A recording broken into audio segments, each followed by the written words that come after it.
जानकी स्वस्थ तो हो जाएगी ना धन्वंतरी जी?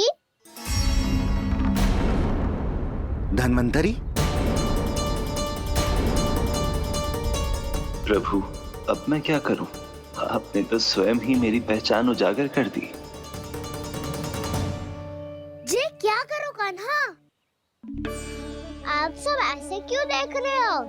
मैया कहती है ना, सभी वेद धन्वंतरी जी का ही रूप होते हैं। वाह कृष्ण, चतुर तो हो तुम। वैसे वास्तविक धन्वंतरी मैं हूँ। मेरा अर्थ है वास्तविक वैद्य मैं हूँ।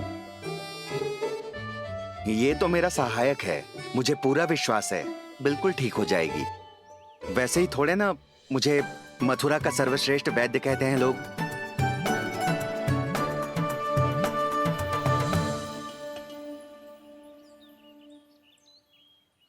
जसोदा भाभी,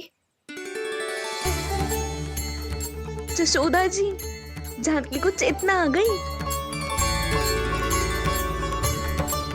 जानकी, जानकी, जानकी, तू ठीक है ना?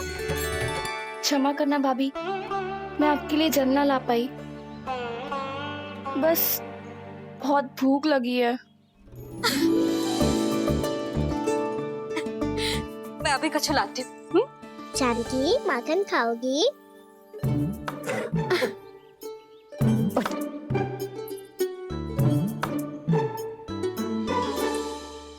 आजा, तू ही खिला दे लल्ला।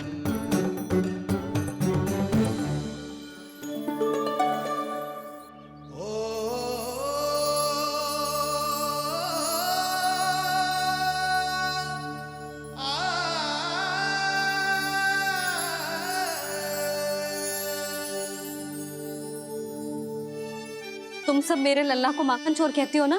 आज देखो, अपना ही माखन जानकी को खिला रहे है।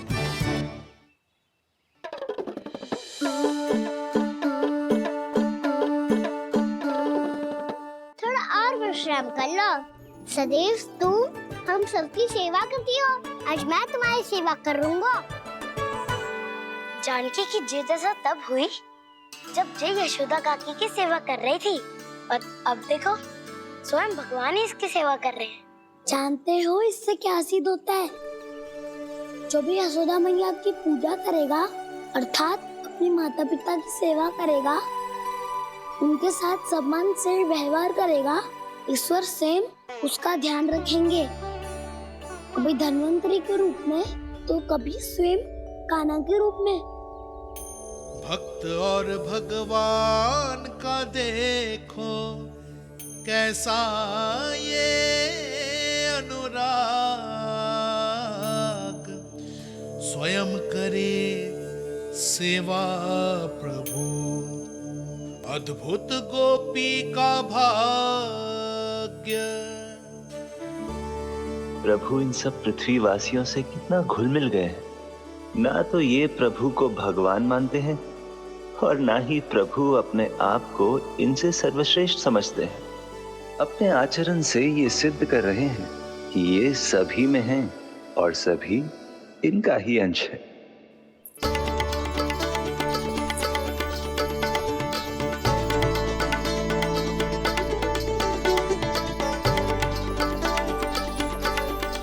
प्रभु, अब मुझे जाने की आज्ञा दीजिए।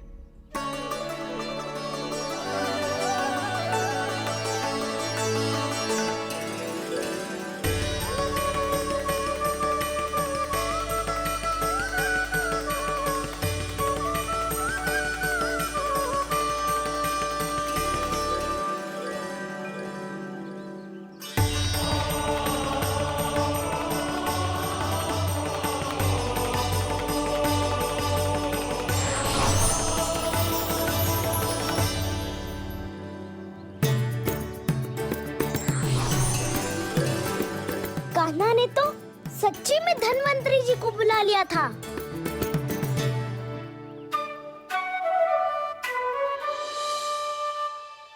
जब से कान्हा का जन्म हुआ है ना, मैं तब से देख रही हूँ, तब से हम पे कोई भी संकट आती है ना, तो अचानक से कोई अपरिचित हमारी सहायता करने आ जाता है और जाते समय कान्हा की आज्ञा लेके जाते है और कभी कभी तो इसे प्रभु बोल के जाते है। बाबा संभालो।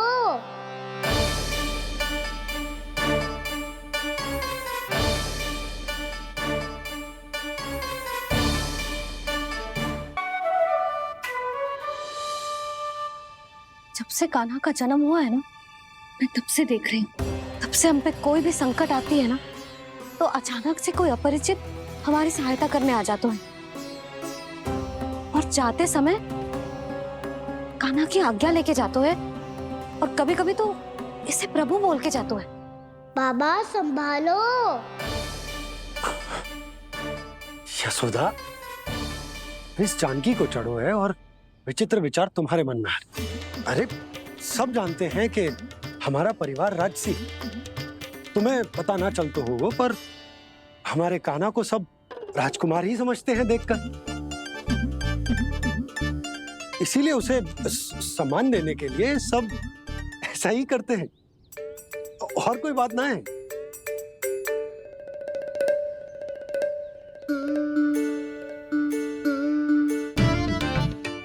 अब जे मेरे लल्ला को ऐसे क्यों घूर रहे हैं? बुरी दृष्टि लगाएंगे क्या? वैद्यराज जी, आपके सहायक तो गए, अब आप यहाँ क्यों? वो क्या है ना, मैं अपने रोगी का निरीक्षण करके पूरी तरह से संतुष्ट होकर ही जाता हूँ।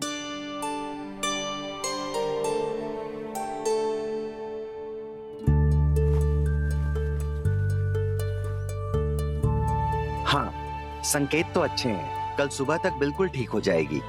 धन्यवाद वैद्य जी।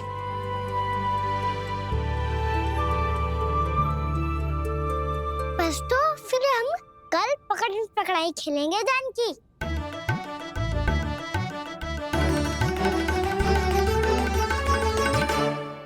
भानु, बंसी, जाकर उस क्षेत्र के चारों ओर बाड़ बनवा दो और वहां सूचना पट्ट भी लगा देना, ताकि जानकी के साथ जो हुआ है वो किसी और के साथ ना हो। शीघ्र जाओ। जी ठीक है।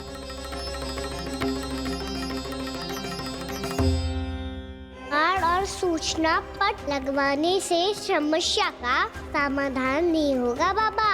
निर्दोष पशु सूचना पट देखकर भी कुछ समझ नहीं पाएंगे।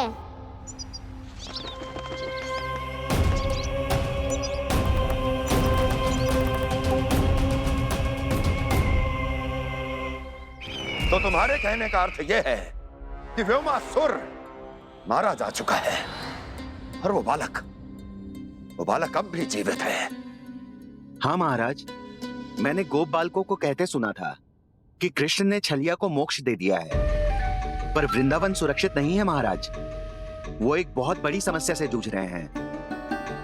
कैसी समस्या? गांव के निकट क्षेत्र में किसी विषैले सर्प का निवास है। उसके विष का प्रभाव इतना भयानक है महाराज, जैसे विष ना हो, स्वयं हलाहल हो। मेरी कोई भी औषधि रोगी का उपचार नहीं कर पा रही थी। निकट के क्षेत्र में कहां है वो सर्प? गोप मानते हैं कि वो सर्प गांव के निकट यमुना नदी के जल में रहता है।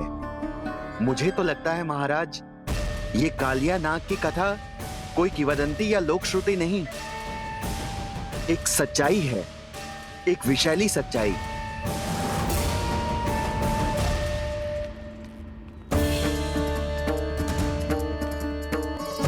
कालिया का सामना करने का समय आ गया है, पर उससे पहले मुझे बुलाना होगा उन्हें।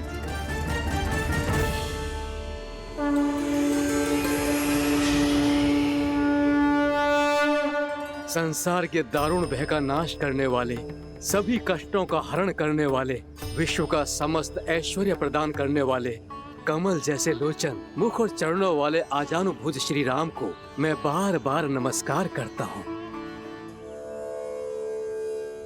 आपदामपहर्तारम दातारम सर्व संपदाम लोकाभिरामम श्री रामम भूयो भूयो नमाम्यहम्।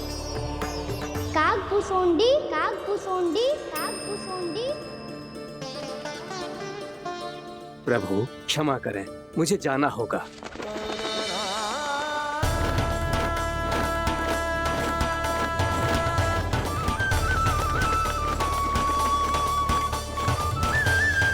प्रणाम प्रभु। अनेक बार मैं आपके दर्शनों के लिए आया प्रभु। कभी नंद भवन के झरोखों से आपके दर्शन करके चला जाता था, तो कभी दूर किसी वृक्ष की आड़ से आपको निहार लिया करता था। आज आपने स्वयं मुझे बुलाकर धन्य कर दिया प्रभु।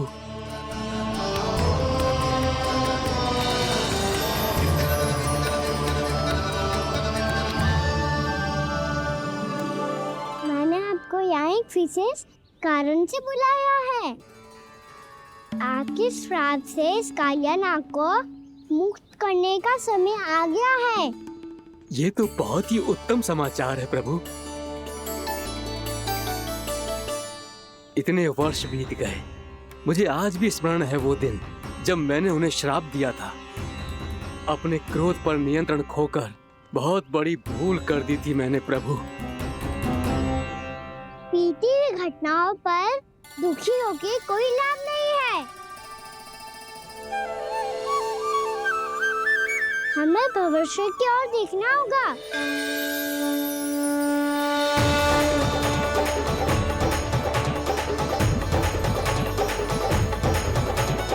आदेश कीजिए प्रभु, क्या आज्ञा है आपकी? जब मैं कालिया नाग का सामना करने जाऊं, तो आप यही रहेगा। आपको अपने आप पता चल जाएगा कि कब क्या करना है। और हाँ, लौटते जाते समय नारद मुनि से कहेगा, वो आकर मुझसे भेंट करे। अवश्य प्रभु, प्रणाम। क्या इसने सच्ची में देवर्षि नारद को बुलाया है? नारायण नारायण, आपको संदेश भेजने की आवश्यकता नहीं थी। आप स्मरण करते और मैं चला आता। तुम्हारा कल्याण हो नारद।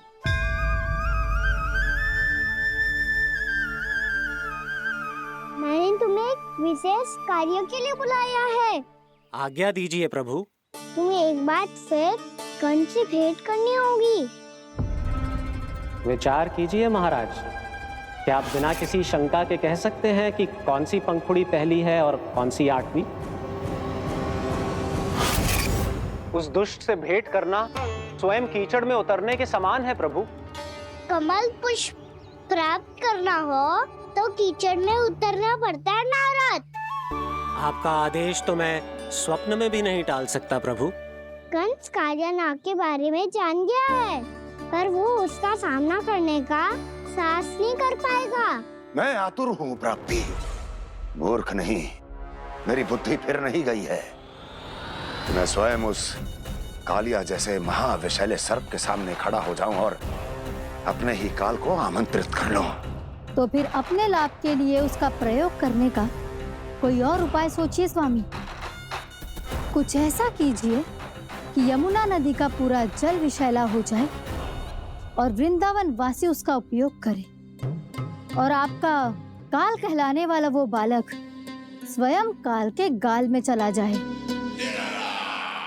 उत्तम उत्तम सुझाव है प्राप्ति। अब मुझे उस कालिया तक पहुंचने का मार्ग ढूंढना होगा। उसको विवश करने का कोई उपाय ढूंढना होगा, क्योंकि व्यक्तिगत रूप से उससे भेंट करना असंभव है। असंभव। आप सही कह रहे हैं प्रभु। कंस में उतना सामर्थ्य नहीं कि वो कालिया नाग का सामना स्वयं कर सके।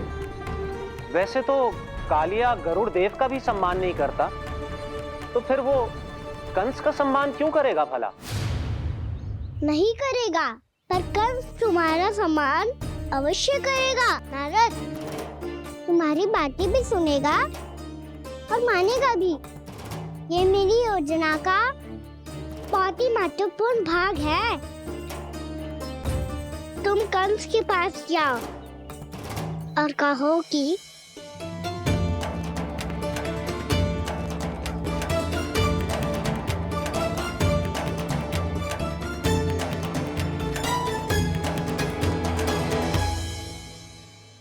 संतान अपने माता पिता को तीर्थ का सौभाग्य दिलाती, पर मेरा लल्ला कितना महान है कि उसने हमारे घर को ही तीर्थ बना दिया।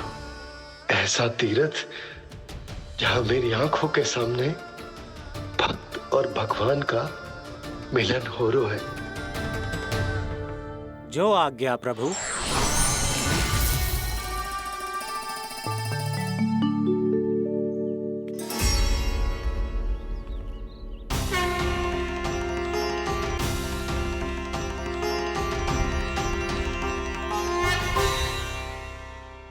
बाबा, कान्हा, ये सब क्या चल रहा है? पहले काक भुसुंडी जी और फिर जे नारद जी। क्या योजना बना रहे हो तुम? कान्हा, बताना लल्ला, क्या सोच रहे तू? कान्हा देख, अगर तुझे अपने बाबा को ना बताना हो ना, अपने भक्त को बता दे। क्या सोच रहे हो लल्ला? क्या करने वाले हो आप?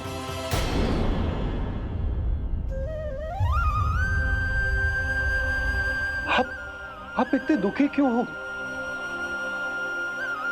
कान्हा, कान्हा, क्या होगा? क्योंकि मुझे आभास हो गया है बाबा, समय आने वाला है। कौन सा समय आने वाला है लल्ला? इसीलिए सब कुछ बदलने वाला है। भैया को मेरा सत्य पता चल जाएगा बाबा।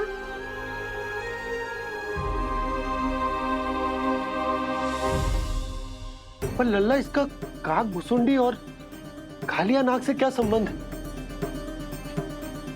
ऐसा क्या हुआ था और क्या होने वाला है?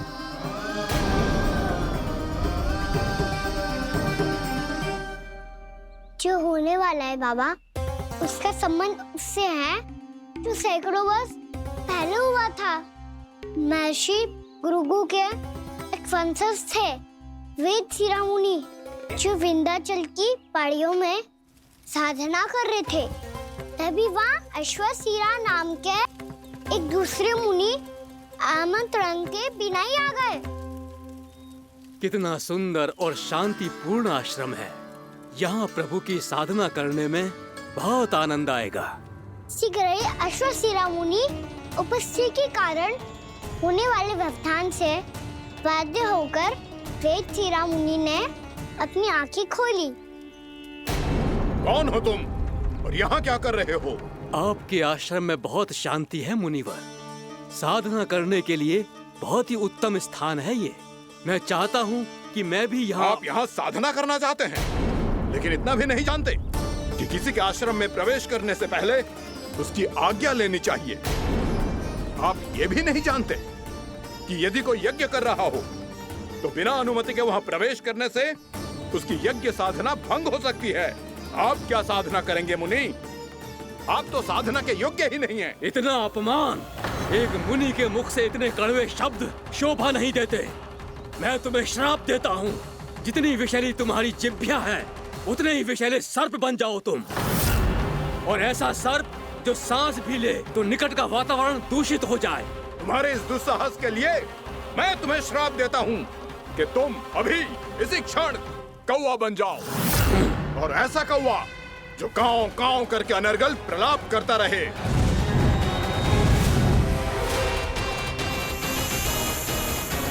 ये मैंने क्या किया? ये मैंने क्या किया? क्रोध के कारण दोनों ने एक दूसरे को श्राप दे दिया। पर दोनों ही मेरे भक्त हैं, और भगवान होकर मैं अपने भक्तों को इतनी कठिनाई में कैसे देख सकता था। इसीलिए जिस संकट में उन दोनों ने अपने आप को फंसा लिया था, उसका समाधान करने में मैं उनके पास गया।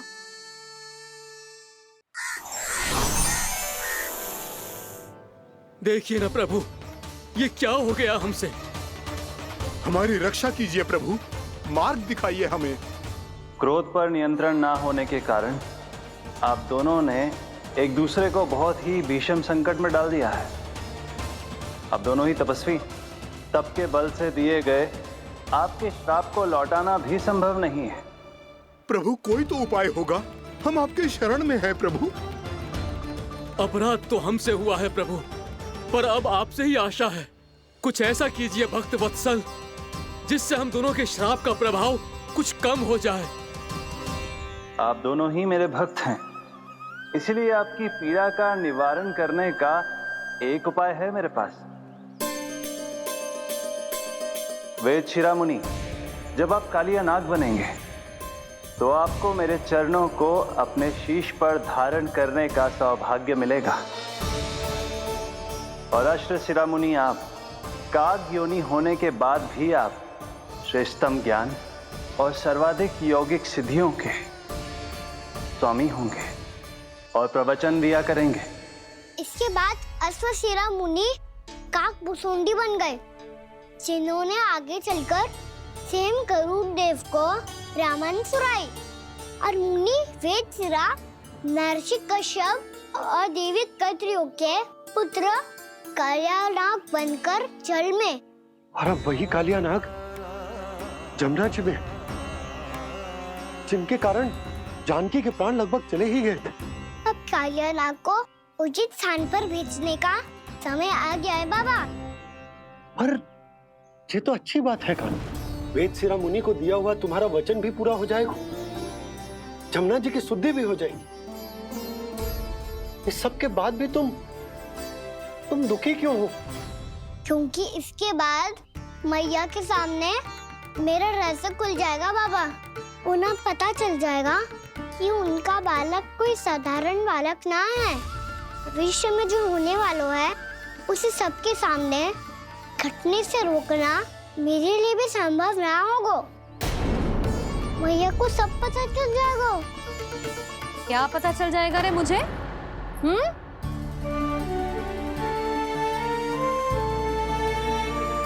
यही कि सबसे अधिक प्रेम मैं आपसे ही करता हूँ।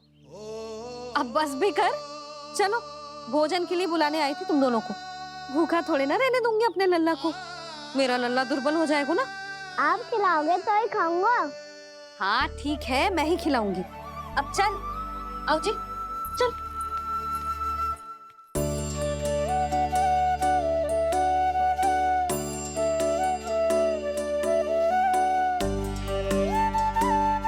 मैया खेलो ना मेरे साथ। मैया सुनो ना,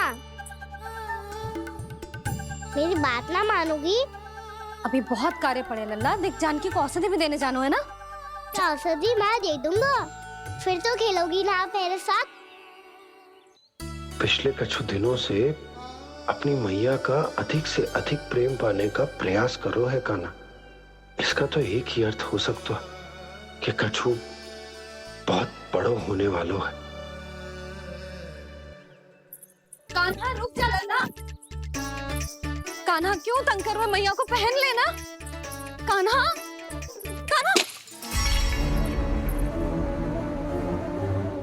ये क्या करो तूने?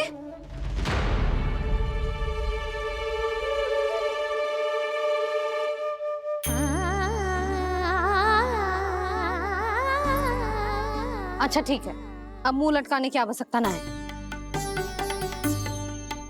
ये ले।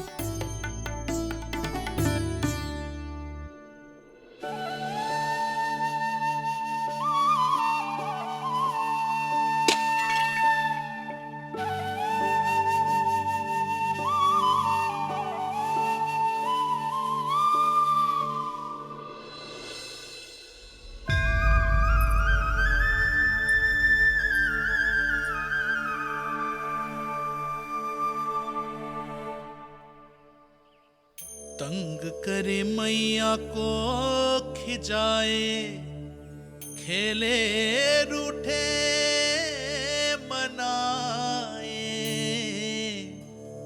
लीला अनोखी करके शरारत, कान्हा दंड भी पाए।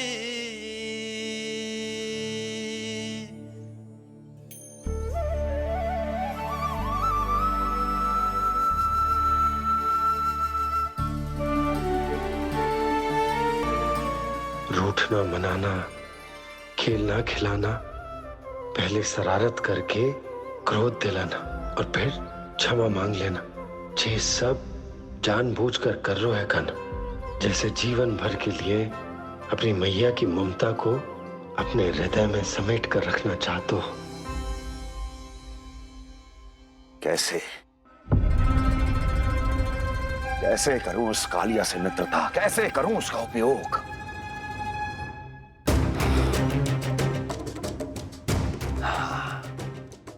उस पर आक्रमण कर देता हूं और उसे किसी ना किसी तरह से यह विश्वास दिला देता हूं कि यह आक्रमण उस विष्णु अवतार ने किया है।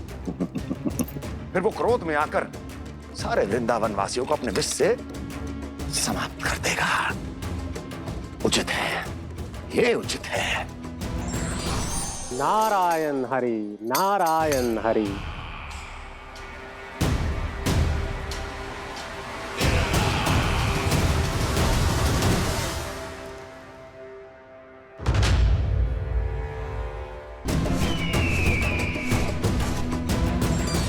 नारायण हरि, नारायण हरि।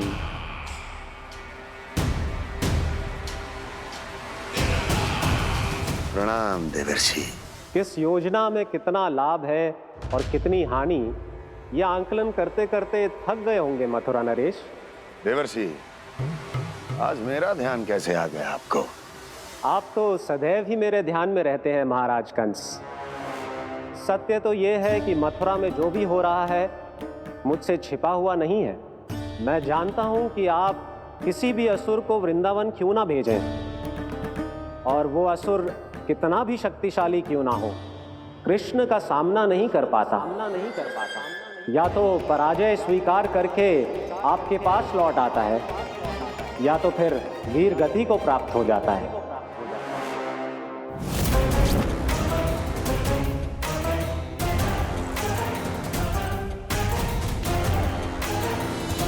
वाह, मुझे मेरी असफलताएं स्मरण कराने आए हैं, मेरे घाव को खुरेदने आए हैं, उन पे नमक छिड़कने आए हैं। मित्र को शत्रु समझने की भूल मत कीजिए महाराज कंस। मैं तो आपकी सहायता करने आया हूं। हाँ, और मेरी सहायता। कृष्ण विष्णु अवतार है, आप विष्णु के भक्त हैं। मैं हूं विष्णु द्रोही, फिर भी तो आपके आराध्य को हानि पहुंचाना चाहता है, उसकी सहायता करना चाहते हैं आप। क्या आप निश्चित रूप से कह सकते हैं कि आप ब्रह्मांड के सभी नियमों को अच्छी तरह समझते हैं? अवश्य।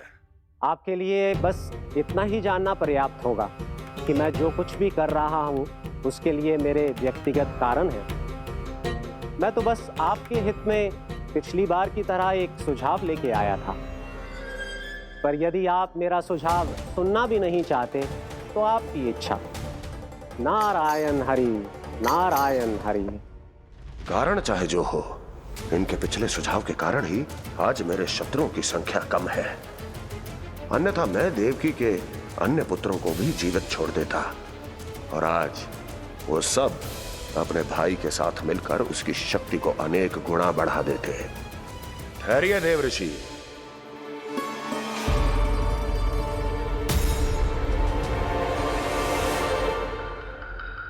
बताइए, क्या सुझाव है आपके पास? मेरे सुझाव का नाम है कालिया नाग।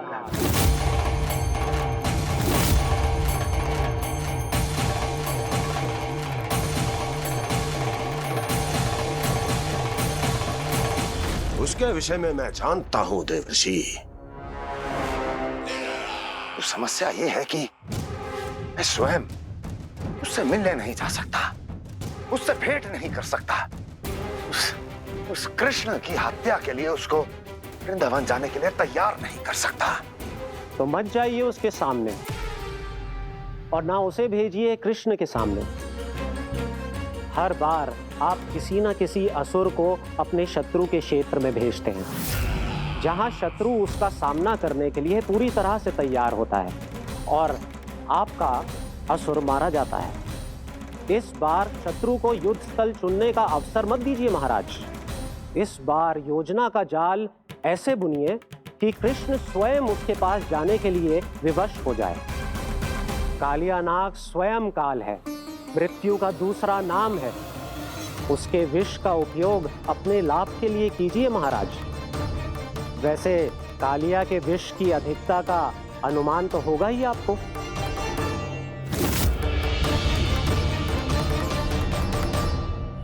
एक बार जो उसके क्षेत्र में पहुंच गया, फिर उसके विष से बचना असंभव है। उचित सुझाव है देवर्षि, उचित सुझाव है। देवर्षि, उस छलिया विष्णु की भक्ति करते करते आप भी उसके रंग ढंग सीख गए हैं। उचित है। उचित है।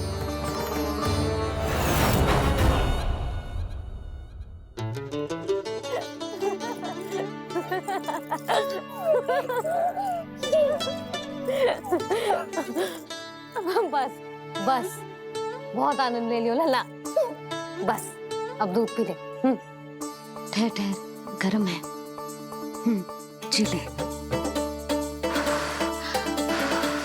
ले भी।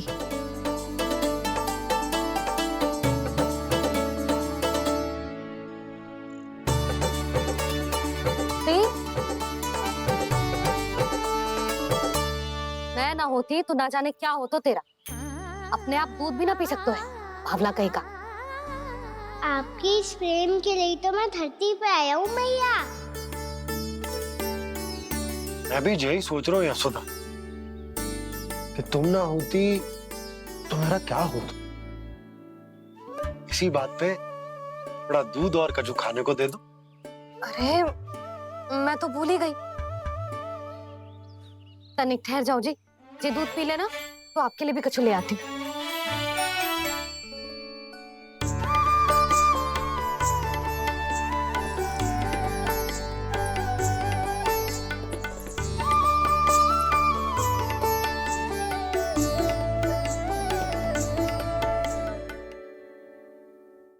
प्रणाम महाराज। आपकी आज्ञा के अनुसार बिल्कुल वैसा ही पत्र तैयार किया है जैसा आप चाहते थे।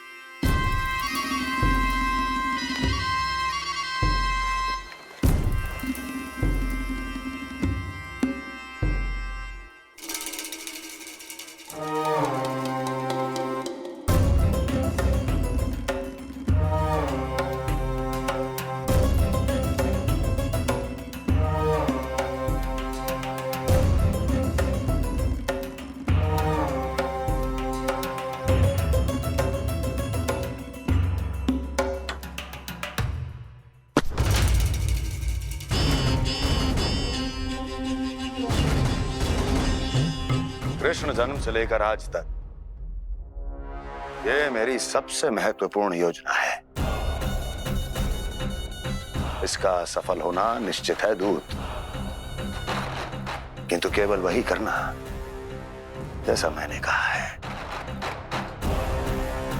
जाओ।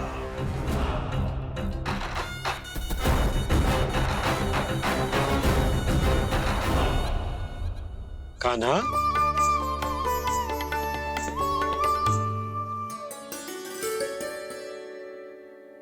क्या होगा?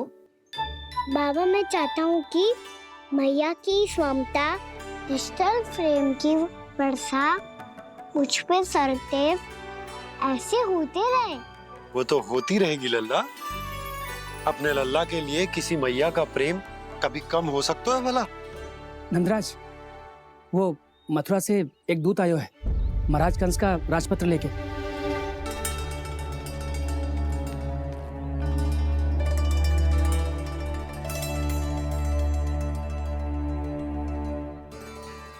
कान्हा अब क्या करने वाला है? तेरे बाबा कहाँ गए? हाँ?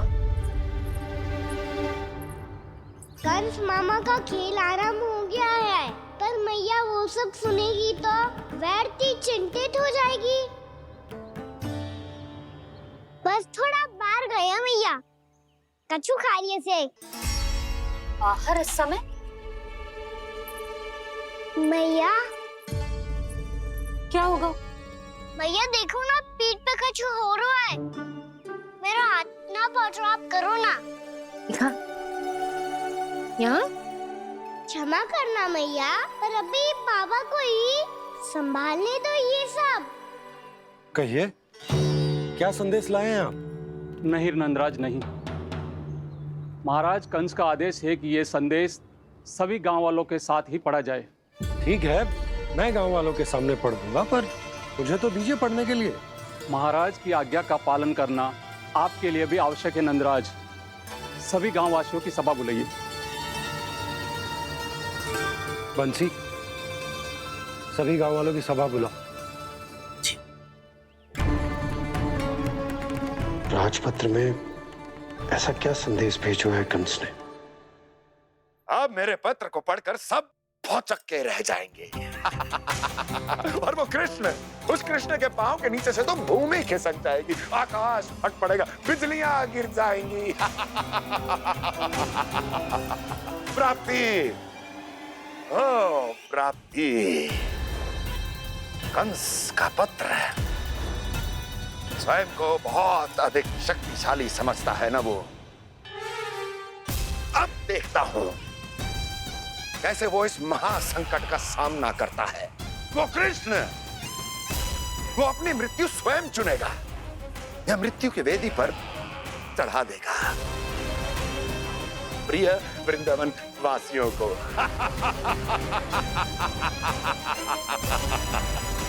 अब आएगा आनंद प्राप्ति, अब आएगा आनंद। सबको इकट्ठा करवा के ही पढ़वाएगो। अवश्य ही कोई विशेष संदेश दिया होगा कंस ने। मैं भी यही सोच रही हूँ सुलक्षणा जी, कछु ना कछु तो विशेष है, पर जे हो क्या सकता है? हाँ, बात तो सही है। ऐसा क्या हो सकता है? सभी गांव वासियों के सामने कहा जाए, कछु तो विशेष अवश्य लग रहा है। बाहर तक कोलाहल क्यों हो रहा है? मैया, मैया, अब क्या होगा? मैया देखो ना, सर पे कछु हो रहा है। लल्ला, नारायण ने तुझे हाथ दिए हैं ना? पीठ की बात अन्य थी। अपने सिर की सेवा स्वयं कर। सर पे तो हाथ पहुंच रहा है ना?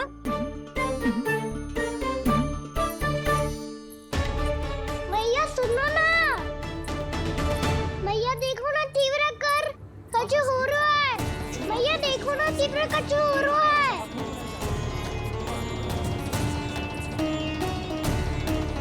सब लोग आ चुके हैं, अपना संदेश सुनाइए आप। गोपराज नंद और सभी वृंदावन वासियों को सूचित किया जाता है कि मथुरा अधिपति और आप सभी के महाराज कंस ने कल सुबह भव्य पूजा का आयोजन किया है। इसके लिए राज्य को वृंदावन के क्षेत्र के निकट यमुना नदी के मध्य में खिलने वाले 1 कोटि कमल के पुष्पों की आवश्यकता है। इसीलिए आप सभी को यह आदेश दिया जाता है कि ये सभी कमल के पुष्प प्रथम पहर से पहले राजसभा में पहुंचा दिए जाए। इतने सारे वो भी प्रथम पहर से पहले कैसे हो सकते हैं? यदि आप ऐसा करने में असफल रहे तो इसे राज आज्ञा का उल्लंघन माना जाएगा और राजद्रोह के आरोप में आप सभी को कड़े से कड़ा दंड दिया जाएगा। स्मरण रहे, यदि कल की पूजा में इन 1 कोटि कमल के पुष्पों का ना पहुंचने के कारण कोई व्यवधान आया तो समस्त वृंदावन वासियों को दोषी माना जाएगा और पूरे गांव को निवासियों सहित धूल में मिला दिया जाएगा। कल प्रथम पहर तक का ही समय है आप सबके पास।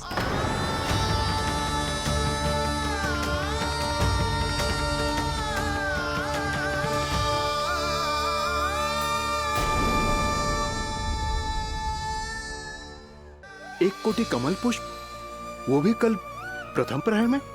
ऐसे कैसे संभव है? और कोई साधारण पुष्प ना, यमुना नदी के मध्य खिलने वाले विशेष कमल के फूल चाहिए उन्हें। लेकिन यमुना नदी में तो कालिया नाग ने विष घोल के रखा है, तो फिर कैसे हो पाएगा? जी संभव है। हमारी मृत्यु का संदेश भेजा राजा कंस ने।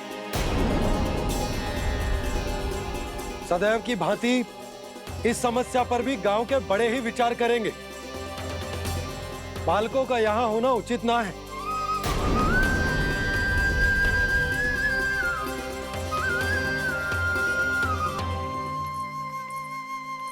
लल्ला ले जे गेंद ले, जा अपने सखाओं के साथ खेल।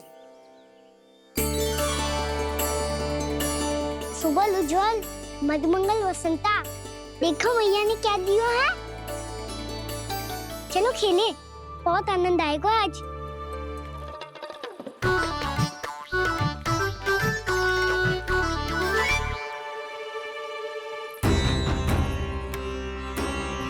भानु, बंसी, जाओ और शीघ्र ही वो घेरे का कार्य समाप्त करो।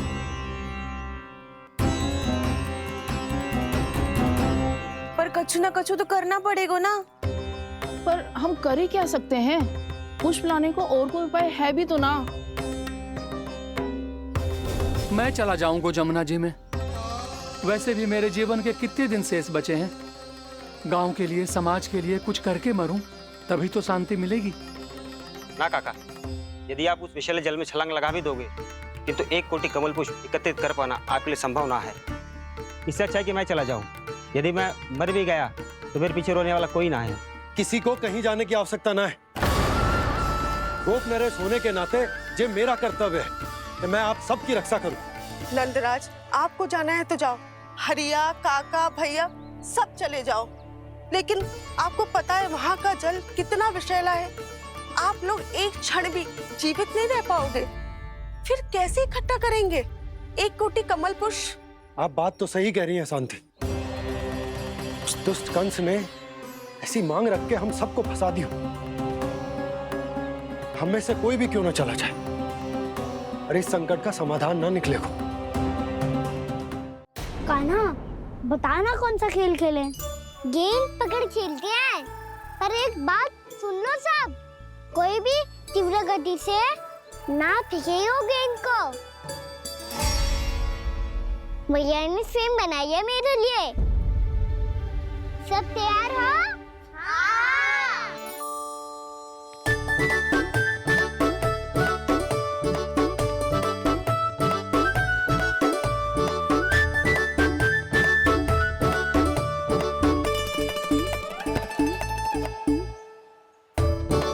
मुझे दो।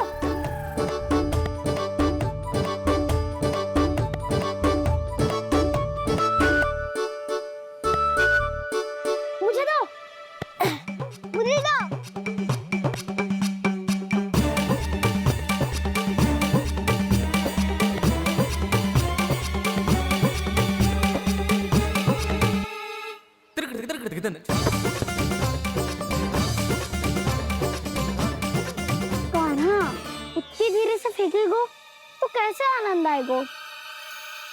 थोड़ा बल लगा के फेंक। हाँ कान्हा, हम अभी बड़े हो गए हैं, तू अब भी छोटे बालकों की तरह फेंक रहा है।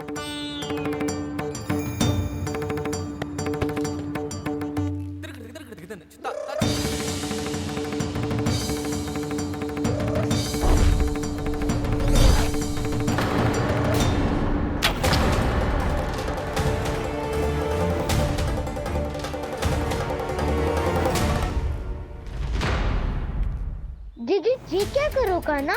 गेंद तो डूब गई।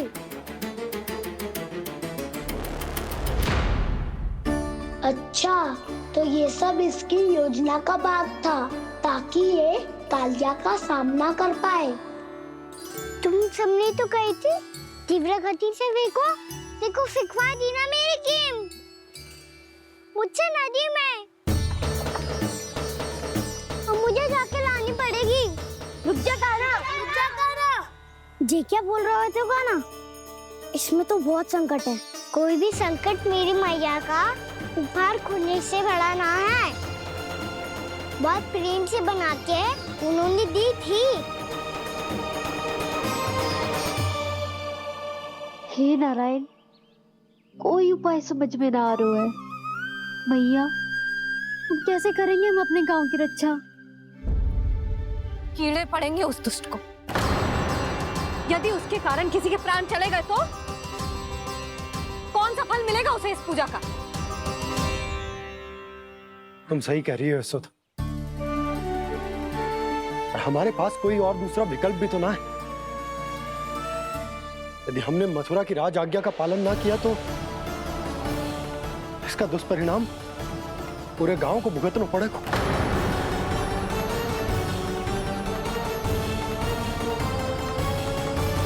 कान्हा, हमें पता है कि तू भगवान है, दिव्य है, बहुत शक्ति है तुझमें,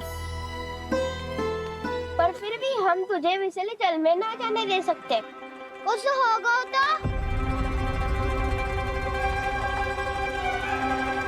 तुम सब इतनी हट कर रहे हो तो ठीक है, ना जाऊंगा।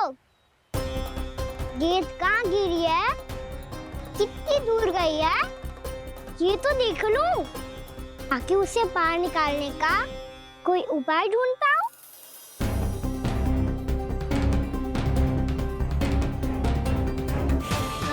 हाँ।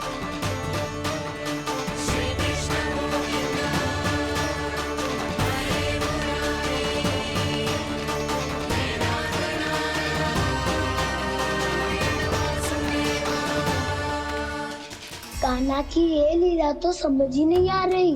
पहले इसने देवश्री नारद को मथुरा जाकर कंस को भड़काने के लिए कहा, फिर स्वयं ही दुखी भी हो गया कि अब इसका रहस्य सबके सामने खुल जाएगा।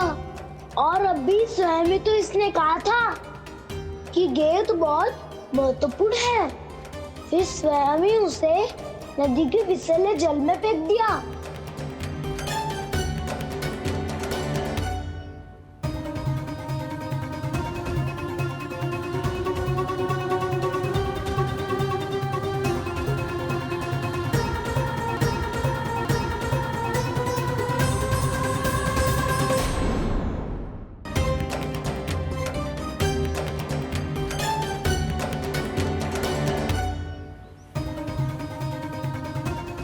कान्हा, तू ऊपर क्यों चढ़ रहा है? अरे ऊंचाई से देखूंगा तभी तो गेंद दिखेगी।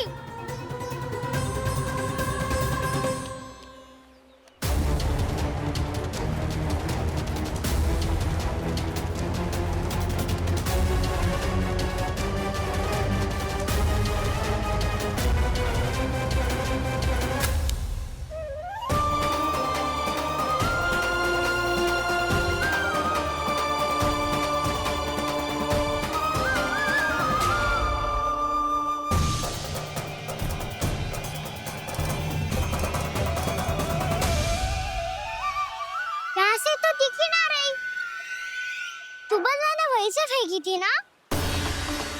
ना, वहाँ से फेंकी थी। कहाँ से? नहीं कहना वहाँ से। समझ ना आ रहा, ठीक बताना कहाँ से फेंकी थी?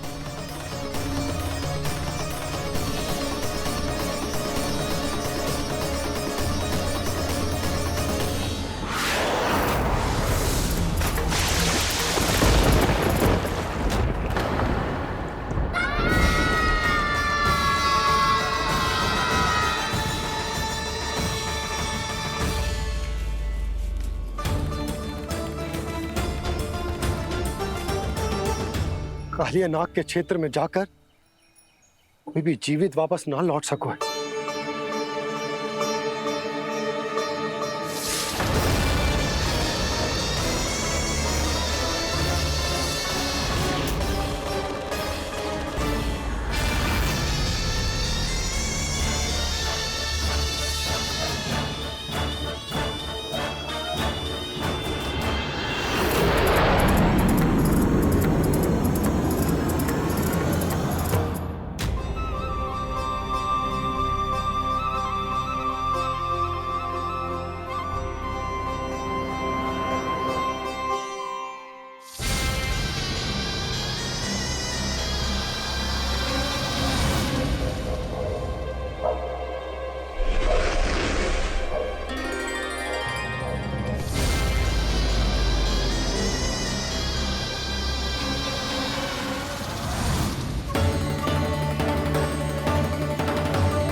कालिया नाग तो उसे देखते ही निकल जाएगा।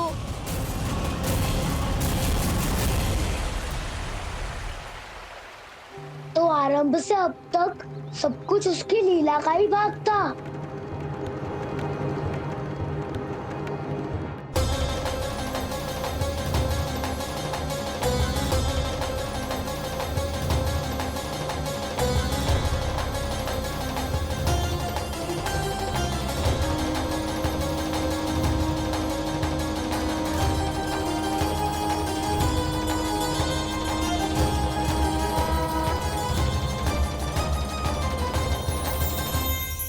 इतना सुंदर रूप, मन मोहने वाली मुस्कान, अद्भुत तेज और भगवान जैसी दिव्यता। कौन हो तुम?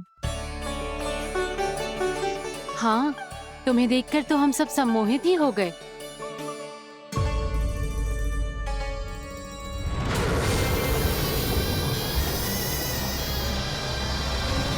तुम जो भी हो बालक, वापस लौट जाओ। हमारा हृदय तुम्हें ही देखते रहना चाहता है, किंतु यदि हमारे पति जाग गए तो तुम्हें अवश्य हानि पहुंचाएंगे। ये बहुत विषैले है बालक, कालकोट जैसे भयानक। इनके विष से तुम नहीं बच सकोगे। नंदराज, कालिया नाग के विष का प्रभाव बढ़ते ही जा रहा है। पहले 8 कोस तक उसके विष का प्रभाव था, अब तो 1 योजन से अधिक क्षेत्र में फैलो है।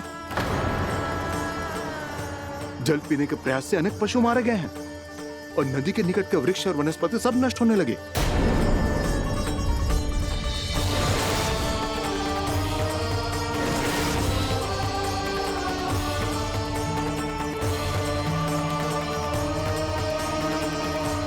इनके विष की तीव्रता इतनी अधिक है बालक कि इनके संपर्क में आने वाले को तड़पने का भी अवसर नहीं मिलता। इनके विष की अग्नि क्षण भर से भी कम समय में प्राणवायु को जलाकर राख कर देती है।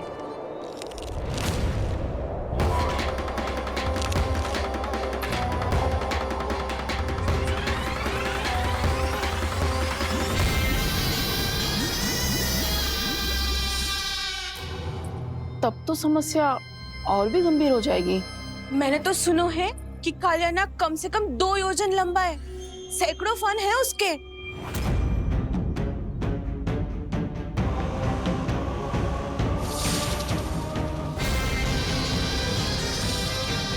इसका अर्थ तो ये है कि हम दोनों ओर से फंस गए। एक और कंस को 1 कोटि कमल पुष्प देने जो कि कालिया नाग के क्षेत्र में पड़ते हैं, और दूसरी ओर उस कालिया नाग का विष यमुना जी के क्षेत्र में बढ़ता ही जा रहा।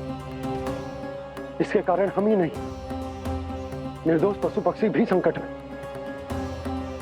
इन दोनों समस्याओं का एक ही समाधान है, उस कालिया नाग का सामना करना। और ये ना समझ आ रहा कि हम ये करेंगे कैसे, क्योंकि ये बात साधारण मनुष्य के बस की ना है। हमारे लिए ये असंभव है।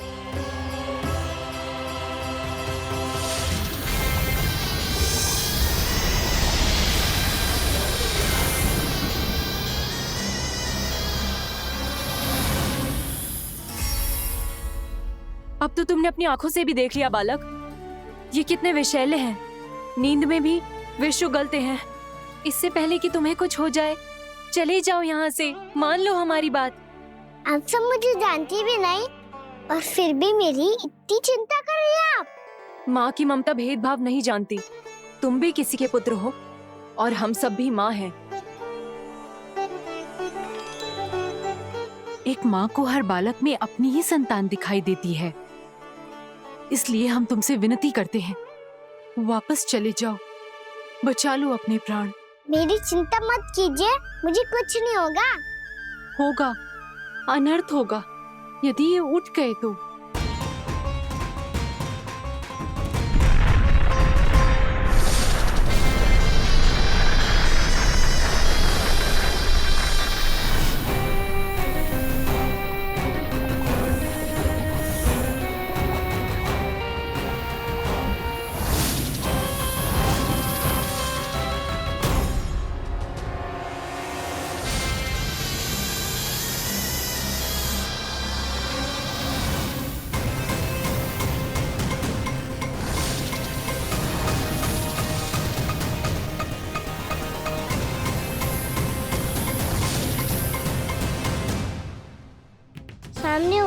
में भी अपने इश्क को केवल वही देख सकता है जो अपना अभिमान त्याग चुका हो।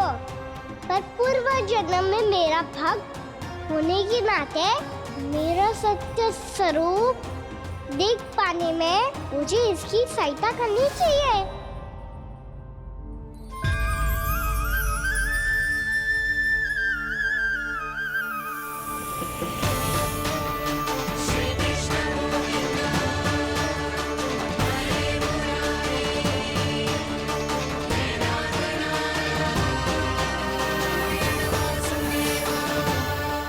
देखो हमारा छोटा सा कान्हा कैसे डट के खड़ा हुआ है, इतने विशालकाय, इतने महाभयंकर सबके सामने।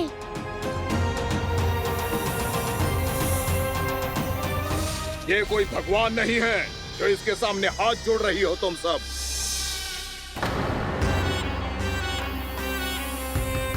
एक सामान्य साधारण बालक है ये, जो ये तक नहीं जानता कि इसके सामने है इसका काल, कालिया।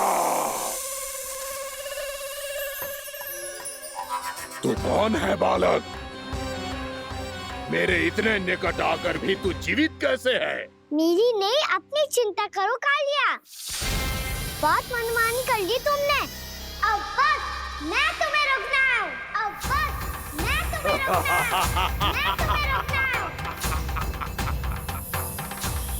बित्ते भर का है तू, मेरे विष के बारे में जानता ही क्या है? और कहता है मुझे रोकने आया है। किससे? किससे रोकना चाहता है तू मुझे? मुझे क्रोध दिलाने की भूल मत कर बालक। अपनी फुंकार से ही तेरी इस मुस्कुराहट को अंतिम मुस्कुराहट बना सकता हूं मैं। शीघ्र बता, कौन है तू और किसने भेजा है तुझे? तुम्हें आवाज भी है कि अपनी पुकारों से तुम कितना विष भूल चुके हो। पवित्र यमुना नदी को कितना दूषित कर दिया तुमने। और यही नहीं, तुम्हारे कारण निकट के जीव जंतुओं, वृक्ष, वनस्पतियों सबको हानि पहुंच रही है। तो क्या? मुझे उससे क्या? मुझे है, आपत्ति है मुझे तुम्हारी इस व्यवहार से, और इसीलिए तुम्हें यहाँ से जाना होगा।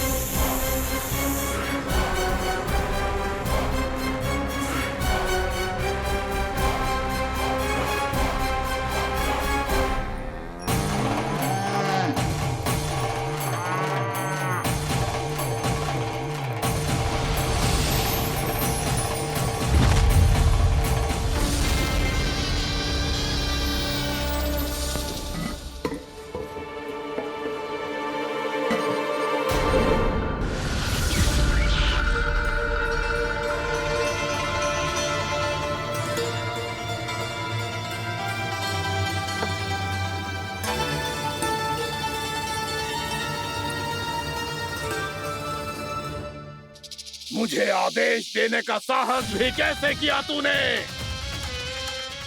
इस क्षेत्र को मैंने अपना राज्य बनाया है, मेरा परिवार रहता है यहाँ, और तू मुझे यहाँ से जाने के लिए कह रहा है?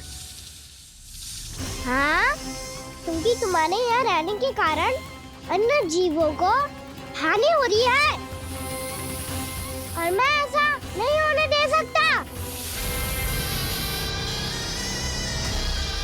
मैं तो बस वही कर रहा हूँ जो एक सर्प का स्वभाव है। विष फैलाना स्वाभाविक है मेरे लिए, इसलिए मुझे चुनौती मत दे बालक। चुनौती तो मैं दे चुका हूँ कालिया। अब तो बस तुम्हें स्वीकार करनी है।